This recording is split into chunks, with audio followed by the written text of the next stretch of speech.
भगवत प्रेमियों,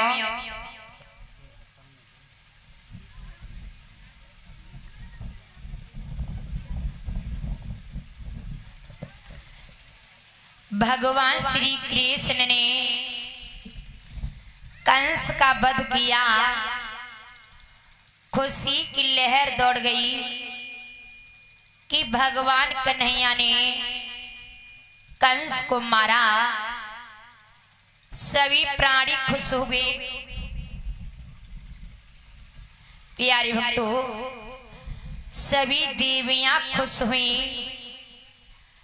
कंस जैसी राक्षस के मरने पर दो प्राणियों को बहुत दुख हुआ।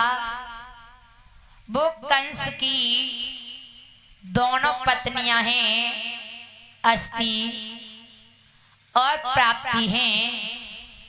दोनों रोने लगी तो भगवान ने कहा कि हे मामियों, अरे तुम क्यों रो रही हो? दोनों रो करके कहने लगी, मेरे पति मुझे छोड़ करके चले गए। भगवान ने कहा, मामियों, आपके पति तो आपके सामने पड़े हैं, फिर इसमें रोने की क्या बात है? दोनों रो करके बोली, पति ही तो सामने पड़े हैं, परंतु ये बोल नहीं रहे हैं। भगवान ने कहा, मामियों, बोलने वाली जीवात्मा को तुमने देखा नहीं है। अरे तुमने तो शरीर को देखा, शरीर से प्रेम किया है। बोलने वाली जीवात्मा को जब तक देखा नहीं जाता तब तक प्रेम हो नहीं सकता है। इसलिए आज फिर भी दोनों को चैन नहीं पड़ा। रोती हुई रथ पर बैठकर और अपने पिता जरासंध के पास आई कि हे पिताजी, द्वारका की कन्हैया ने तुम्हारी दोनों पुत्रियों को विधवा बनाया है। जरासंध को आया क्रोध और उसने 17 बार मथुरा पर आक्रमण किया और 18वीं बार काली बन को लेकर आया है। काली बन को स्वयं वरदान है, स्वयं ब्रह्मा जी आ जाएं फिर भी उसका कोई कुछ बिगाड़ नहीं सकता है।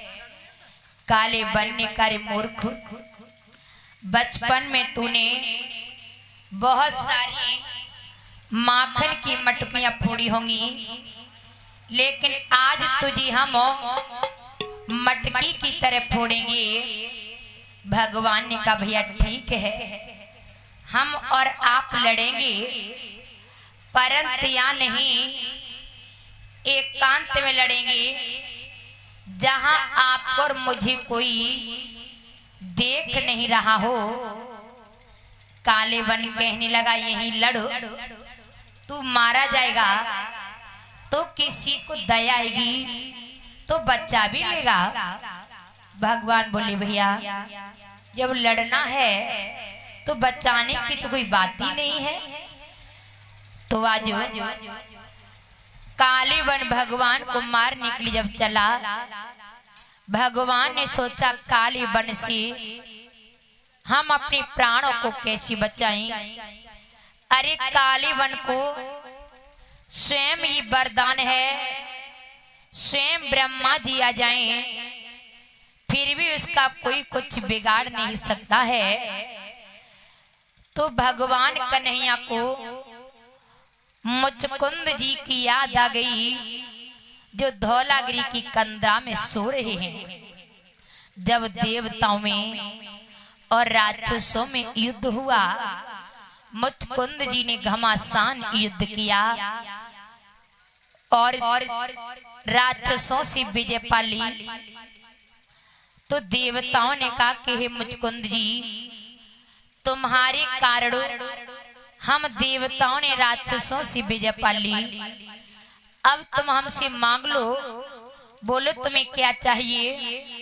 मुचकुंद जी ने कहा प्रभु युद्ध करते करते हम इतना थक चुके हैं, अब हम सोना चाहते हैं, आप मुझे सोने की आज्ञा दे दें। तो देवताओं ने कहा जाओ मुचकुंद जी, तुम धौलागिरी की कंदरा में सो जाना। सोते से जब भी तुम्हें कोई जगाएगा, तुम्हारी दृष्टि पड़ते ही, नजर पड़ते ही वो जल करके भस्म हो जाएगा, राख हो जाएगा। तो भगवान कन्हैया को मुचकुंद जी की याद आ गई कि मुचकुंद जी को जगाने का अवसर आ गया। भगवान आए धौलागिरी की कंदरा में, अपना पीताम्बर लिया, मुचकुंद जी को ऊपर डाल दिया। कृष्ण भगवान वहीं पर छुप गए। काले बन भागता हुआ आया, वो अभी अभी भाग रहा था, एकदम से नींद आ गई, जो सो गया। एक लात मारी, कहा अरे उठ बेरी, पर मुचकुंद जी की नींद नहीं टूटी। दूसरी लात मारी, कहा अरे उठ बेरी, फिर भी मुचकुंद जी की नींद नहीं टूटी। तीसरी लात मारी, कहा अरे उठ बेरी, मुचकुंद जी की नींद टूट गई। जैसे काले बन पर नजर पड़ी तो काले बन जल करके भस्म हो गया, राख हो गया। भगवान श्री कृष्ण बाहर निकल करके आए, देखा तो मुचकुंद जी पहचान नहीं पाए। बोले प्रभु आप कौन हो? तीनों देवताओं में से ब्रह्मा विष्णु महेश, इन तीनों देवताओं में से आप कोई एक देवता लग रही हो, बोलो प्रभु आप कौन हो? तो आज भगवान ने कहा कि हे मुचकुंद जी, अब तुम ज्यादा जानने की चेष्टा ना करो, सिर्फ इतना समझ लो कि द्वापर युग आ गया है। द्वापर का नाम सुना, मुचकुंद जी समझ गए कि भगवान कन्हैया का अवतार हो गया। तो प्यारी भक्तों, माता बहनों, आज भगवान कन्हैया मथुरा में अपने असली माता पिता के पास चल करके आई। प्यारी भक्तों, माता बहनों, एक बार सभी भक्तों श्रवण करेंगी।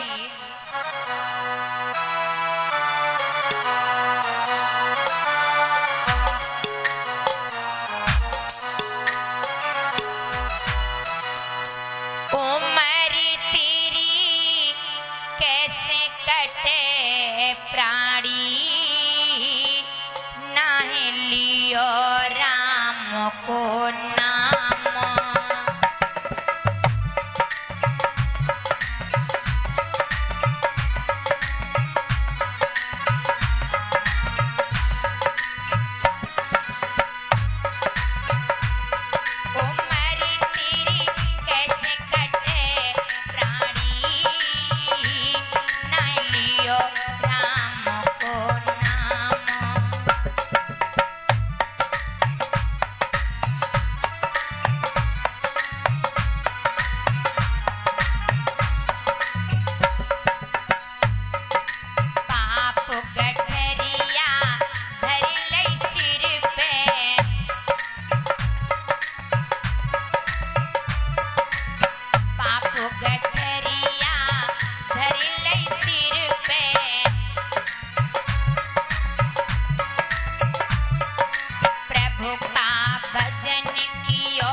रोज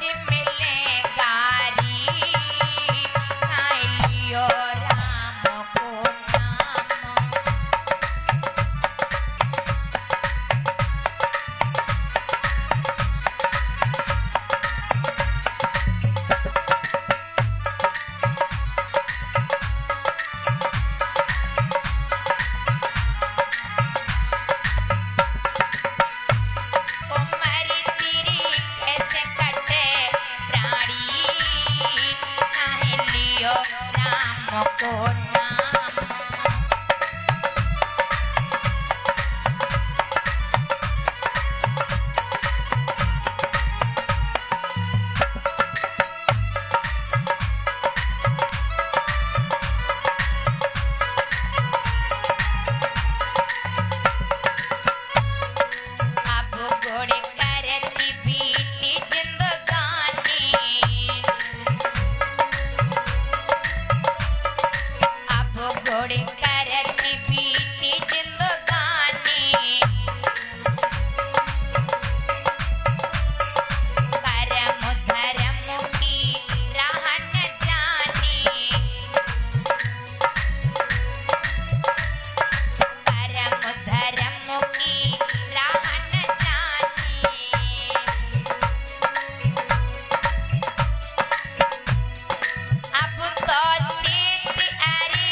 सदगुरुदेव महाराज की, बोली संत भगवानों की। प्यारे भक्तों, श्री कृष्ण भगवानों अब तो मथुरा में वास करने लगे और कन्हैया ने अपने असली माता पिता को वसुदेव देवकी को कारागृह से मुक्त करवाया और भगवानों अपने नाना उग्रसेन को भी कारागृह से मुक्त करवा के लाए। फिर से कन्हैया ने अपने नाना उग्रसेन को मथुरा का राजा बना दिया। श्री कृष्ण भगवान अब तो अपने असली माता पिता के साथ मथुरा में रहने लगे। भक्तों, एक दिन मई यशोदा ने कही, बाबा कन्हैया को मथुरा में गई बहुत दिन भई अरे अब ऐसा लाग रहे हो कि कन्हैया कबहू ब्रज में लौट के न आवे गो। सो जाओ बाबा, अरे कन्हैया को ब्रज में लेके आओ। तो नंद बाबा ने रथ को सजाया और मथुरा में आई। कन्हैया ने देखा हमारी बाबा आ गई। बाबा प्रणाम, आओ बैठो बाबा। ब्रज में सब लोग ठीक तो हैं? नंद बाबा ने कहा कन्हैया तुम तो न ब्रजवासियों की प्राण हो, और प्राण ही जब निकल जाए तो बिना प्राण के शरीर कैसे जीवित रह सकता है। तुम्हारे न होने पर उन ब्रजवासियों का हाल बेहाल है। बेटा सो चलो मेरे साथ, मैं तुम्हें ब्रज में ले जाने के लिए आई हैं। भगवान ने कहा बाबा अब हम ब्रज में लौट करके कभी नहीं जाएंगे, आप चले जाओ बाबा। और जा करके मैया यशोदा को बता देना कि तुम्हारा कन्हैया अब कभी ब्रज में लौट कर नहीं आएगा बाबा। और मेरी मैया को मेरा चरण बंदन कह देना। जाओ। तो आज प्यारी भक्तों माता बहनों, नंद बाबा खाली रथ को लेकर जैसी ब्रज में लौट करके आई। भगवत प्रेमियों माता बहनों,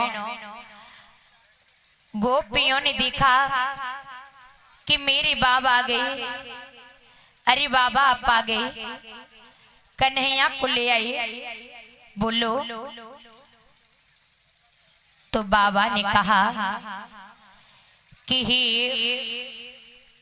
गोपियों, अब कन्हैया के असली माता पिता उसे मिल गए हैं। अब कन्हैया कभी ब्रज में लौट करके नहीं आएगा। तो वाजो सारी ब्रजवासी रोने लगी। मैया यशोदा बोली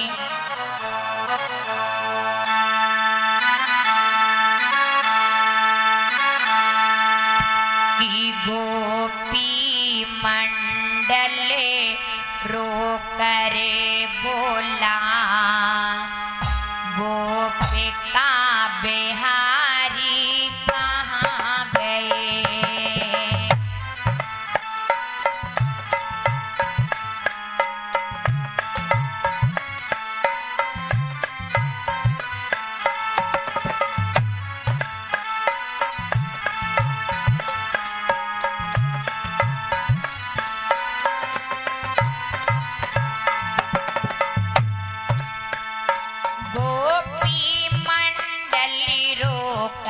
बोला गोपिका बिहारी कहाँ गए।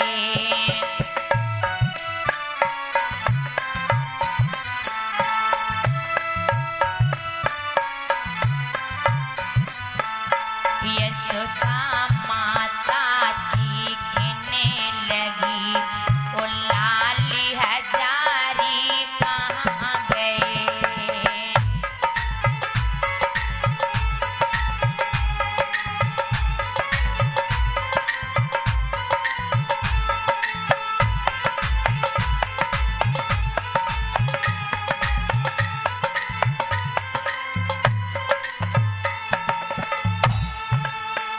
सुख चिल्लाई चों चों करके, हे सुखकारी कहाँ गए।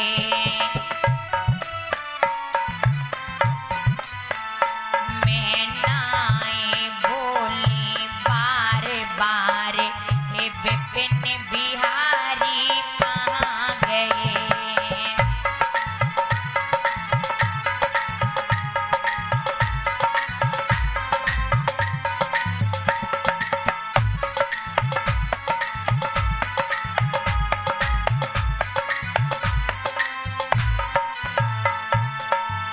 सारी ब्रजवासी भगवान कन्हैया की याद करके रोने लगी। राधे रानी ने कहा, श्याम आप तो परसों का वादा करके गई हो, आज बरसों बीतने के लिए जा रही हैं, आप लौट करके नहीं आई। प्रभु कन्हैया साबुरे प्यारे सुरतिया कब दिखाओगे।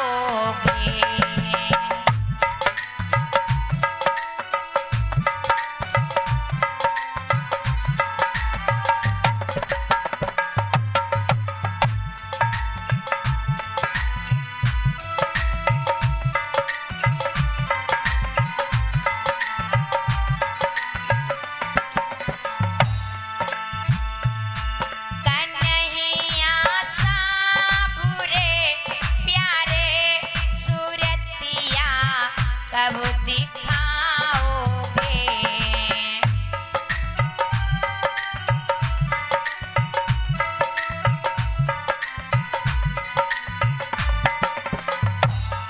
आए के श्याम मधुबन में मुरलिया कब बजाओगे। आए के श्याम मधुबन में मुरलिया कब बजाओगे।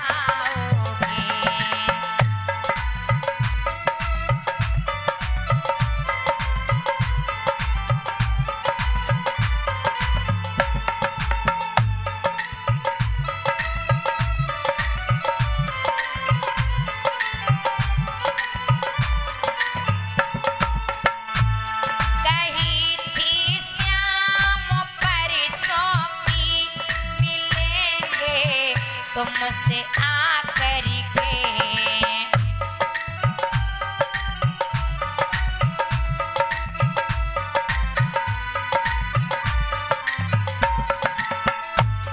कही थी श्याम परसों की मिलेंगे तुमसे आकर के।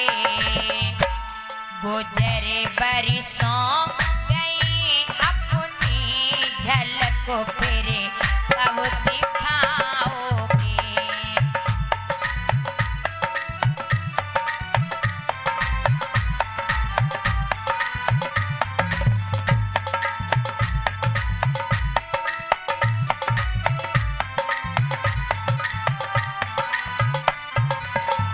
आज इधर ब्रजवासियों का हाल बेहाल है। गायों ने घास खानी बंद कर दी, बछड़ों ने दूध पीना बंद कर दिया और गोपी जिधर देखती उधर देखती रह जाती है। ऐसा न ब्रजवासियों का हाल है। प्यारी भक्तों, मात तारवेनो, आज धीरे धीरे धर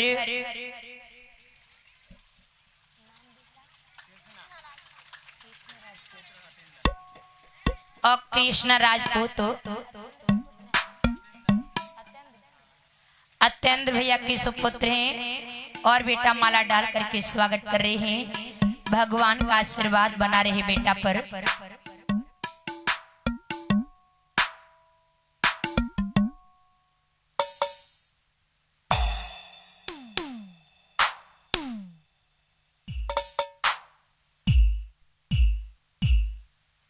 प्यारे भक्तों, तो आज इधर गोपियां यमुना पर जल ले निकली आई।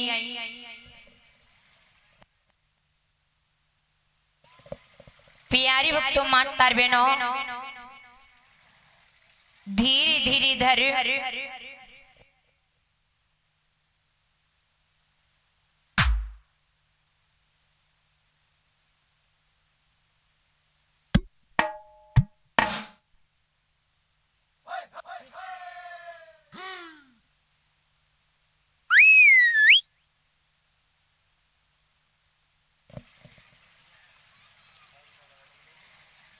प्यारी भक्तों, मात तारवेनो,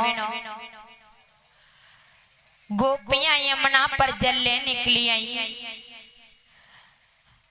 कोई सखी अपनी घड़ी को जल में डुबाई बैठी है और जिधर देखती उधर देखती रह जाती है। कोई गोपी जल का भरा हुआ घड़ा अपने सर पर रखी है, घड़ा उठाने की खबर नहीं है। प्यारे भक्तों, उन गोपियों का ऐसा हाल बेहाल है। तो माता बहनों, आज इधर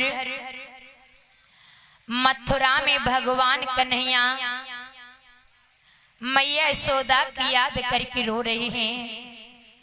देव की मैया भोजन लेके आई, बोली बेटा भोजन कर लो। लेकिन श्री कृष्ण भगवान रो रहे थे। तो बस देव जी ने देखा कि मेरा बेटा तो रो रहा है और पूछेंगे बेटा तुम क्यों रो रहे हो, तो शायद ही अपना दुख मुझे नहीं सुनाएगा। पर बताते हैं कि मित्र अपने मित्र को सारा हाल बता देता है। तो उसी समय आजू वसुदेव जी उद्धव जी के पास आए और कहा कि हे उद्धव, तुम कन्हैया के पास चले जाओ और देख करके आओ कि कन्हैया क्यों रो रहा है। उसने भोजन नहीं किया, पूछ करके तो आओ क्या बात है। तो बाजू उद्धव जी आई और कहने लगी प्रभु आपने भोजन नहीं किया और आप रो रहे हो क्यों, बोलो। तो बाजू आज माता बहनों, उसी समय उद्धव जी के पूछने पर कन्हैया ने कहा कि उद्धव, मैं उन ब्रजवासियों को छोड़ करके चला तो आया, परंतु वो ब्रजवासी मेरी याद करके रो रहे होंगे। मेरी मैया यशोदा न जाने मेरी बगैर कैसी रह पाएगी। तो उद्धव जी ने कहा कि प्रभु वो अज्ञान बस रो रहे होंगे, उन्हें ज्ञान नहीं होगा। यदि आप मुझे आज्ञा दें तो मैं उन ब्रजवासियों को ऐसा ज्ञान कराएं, ऐसा ज्ञान कराएं, वो आपको भूल जाएंगे, फिर कभी याद नहीं करेंगे। प्यारे भक्तों, माता बहनों, कन्हैया समझ गए आज उद्धव जी नहीं बोल रहे हैं, उद्धव जी का अभिमान बोल रहा है। कन्हैया ने कहा जाओ उद्धव, उन ब्रजवासियों को ज्ञान करा के आओ, वो मुझे भूल जाए, कभी याद ना करें, ऐसा ज्ञान कराना। कन्हैया सोचने लगे जाओ उद्धव, आज तुम्हें भी पता चल जाएगा कि प्रेम में और ज्ञान में कितना बड़ा फर्क होता है। तो आज कन्हैया कहने लगी उद्धव, और साथ में मैया जी 51 रुपये दक्षिणा भेंट कर रही हैं। श्री कृष्ण भगवान जी का आशीर्वाद बना रही। आज कन्हैया ने कहा उद्धव, अरे मेरी उधो उधो वृंदावन जइयो, जाके मैया से कहियो, याद करती तेरो सावरो।